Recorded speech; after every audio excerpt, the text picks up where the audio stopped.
In today's video, I'm going to teach you how to solve ElevenLabs' unusual activity defected problem.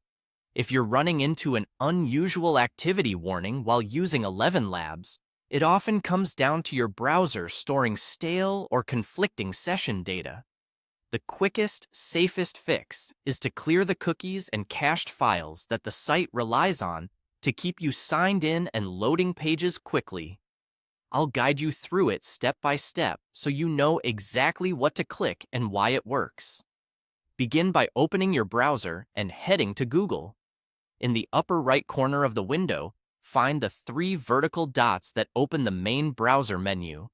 Click that to access your settings. On the settings page, look at the left-hand side and choose Privacy and Security. This section controls how your browser stores site data, which is where issues with sign-ins and security checks usually originate. Within Privacy and Security, click Clear Browsing Data. A dialog will appear with several options. For this fix, focus on two items. Check cookies and other site data, and also check cached images and files. Leave other boxes like browsing history and saved passwords unchecked if you want to keep them. That way, you're only resetting the session and temporary files that can cause the warning without clearing more than necessary.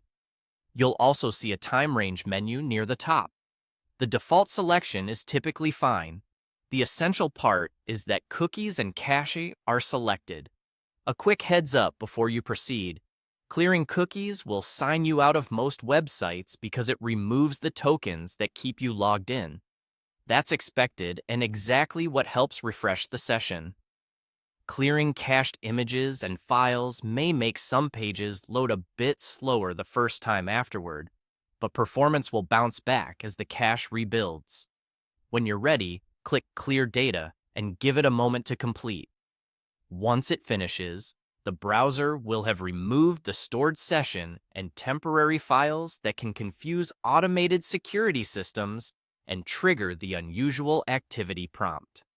To recap in plain language, you opened the browser menu, went to Privacy and Security, selected Clear Browsing Data, checked cookies and cache, and then confirmed by clearing the data. That's the entire process, and it's usually all that's needed to reset your session cleanly. If your browser looks slightly different, that's normal. Labels can change with updates, but the Privacy and Security area and Clear Browsing Data are the places you want. Thanks for watching, and I hope this helps you get back to creating without interruptions.